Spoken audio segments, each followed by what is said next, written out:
तो आज है हमारा डे 47। डे 47 है हमारे सामने, और डे 47 का पहला वर्ड आप लिखेंगे वो हो जाएगा आपका पेक्यूलियर। PECULIAR,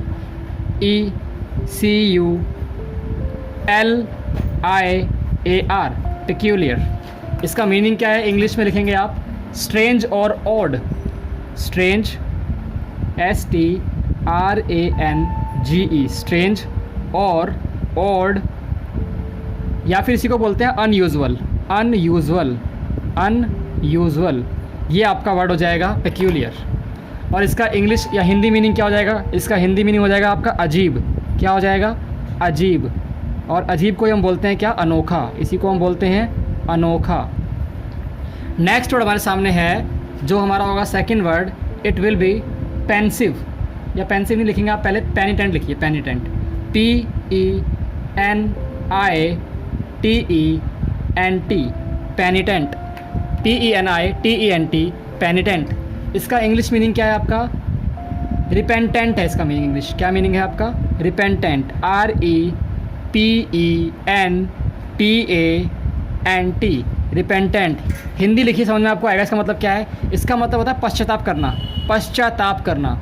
मान लीजिए कोई गलती कर दी आपने, और अब आप अपनी गलती को मानना चाहते हैं, और उसके लिए जो है आप सामने वाले से रिक्वेस्ट कर रहे हैं, तो उसे बोलते हैं पश्चाताप करना। यू आर रिग्रेटिंग, ठीक है, रिग्रेटिंग फॉर समथिंग। तो आप चाहें तो ये लिख सकते हैं रिग्रेटिंग फॉर समथिंग। तो हमारा वर्ड था पेनिटेंट, मीनिंग क्या है? रिपेंटेंट, एंड इसका मतलब है पश्चाताप करना। थर्ड वर्ड लिखेंगे आप, और वो हो जाएगा आपका पेंसिव, PENSIVE, पेंसिव। एंड इसका मीनिंग क्या है इंग्लिश में? इसका मीनिंग होता है इंगेज्ड इन डीप थॉट। इंगेज्ड इन deep thought, THOUGHT, deep thought. इसका हिंदी मीनिंग क्या हो जाएगा आपका? चिंताग्रस्त, यानी वो इंसान बहुत गहन चिंतन में है और टेंशन में बैठा हुआ है। चिंताग्रस्त बोलते हैं उसे हम, चिंताग्रस्त। तो ये आपका मीनिंग हो जाएगा। अगर हम अगला वर्ड लिखेंगे, fourth word, it will be perilous, PERILOUS, perilous. इसका मीनिंग क्या हो जाएगा इंग्लिश में? Full of danger. Full of danger, यानी ऐसी कोई जगह जहाँ पे बहुत खतरा हो उसे बोलते हैं पेरिलस, फुल ऑफ डेंजर। और इसका मीनिंग क्या है? इसका मीनिंग है जोखिम। जोखिम, जोखिम इसका मतलब है।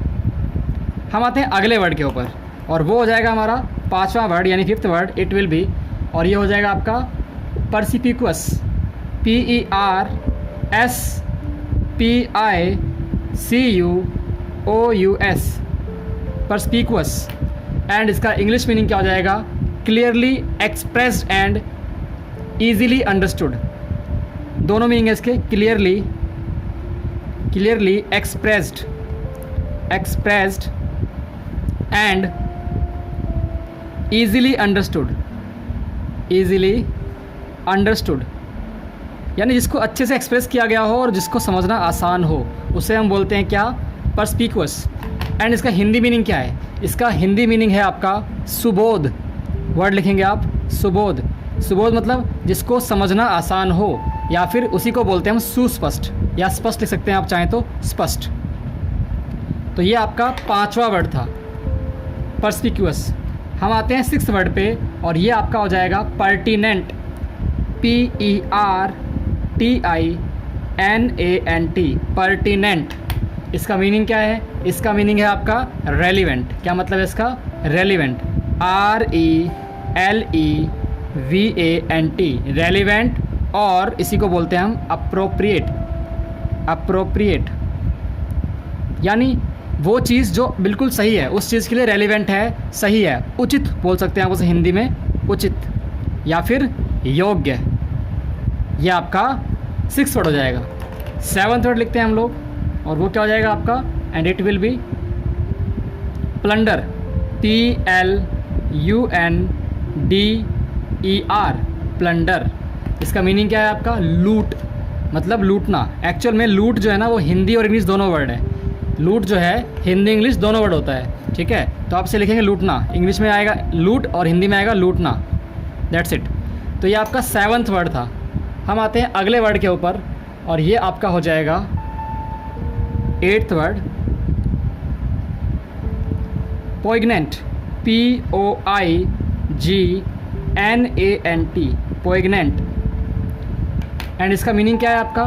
Evoking a keen sense of sadness. Evoking लिखिए, evoking a keen sense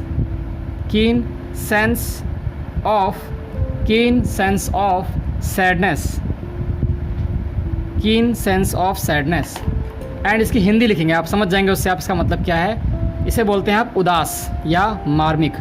actually ऐसा इंसान जो कुछ ऐसा माहौल बना रहा हो जिससे सैडनेस ही सैडनेस नज़र आ रही हो चारों तरफ आपको, उसे बोलते हैं evoking a keen sense of sadness. ये हमारा वर्ड था, ठीक है, उदास बोल सकते हैं हम इसे। और इसे बोलते हैं पोइग्नेंट। हमारे पास 9th वर्ड हो जाएगा आज का, and it will be pragmatic. PRAGMATIC,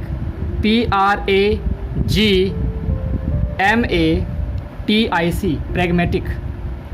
and pragmatic माने क्या होता है? इसका मतलब होता है प्रैक्टिकल और सेंसिबल, यानी जो चीज़ प्रैक्टिकल हो और सेंसिबल हो, प्रैक्टिकल या सेंसिबल, उसे बोलते हैं हम क्या? Pragmatic, sensible. इसकी हिंदी क्या हो जाएगी? इसकी हिंदी हो जाएगी आपकी व्यवहारिक। व्यवहारिक का मतलब होता है जिसको आप अपने जीवन में उतार सकते हैं, यूज़ कर सकते हैं, व्यवहारिक। ये आपका वर्ड हो जाएगा। और आपका आज का आखिरी वर्ड हो जाएगा क्या? 10th वर्ड लिखेंगे आप, प्रीच लिखेंगे आप, प्रीच, PREACH। और प्रीच की हिंदी क्या होती है? प्रीच की इंग्लिश लिखेंगे पहले आप, सॉरी। प्रीच की इंग्लिश होती है आपकी टू गिव मोरल लेसन्स, यानी किसी को प्रवचन देना, उसे बोलते हैं हम क्या? प्रीच करना, प्रवचन देना, ठीक है, प्रवचन। एक्चुअली ये पहले जो है पॉजिटिव वर्ड हुआ करता था प्रवचन देना, लेकिन आज जो है इसका इस्तेमाल जो है हम करते हैं नेगेटिव वर्ड के लिए, ठीक है। प्रीच का मतलब जो है आजकल हम कहते हैं प्रवचन मत दे, है ना, एक्चुअल में। तो प्रवचन माने क्या होता है आपका? किसी को मोरल लेसन्स देना। ओके, ये आपके 10 वर्ड्स थे।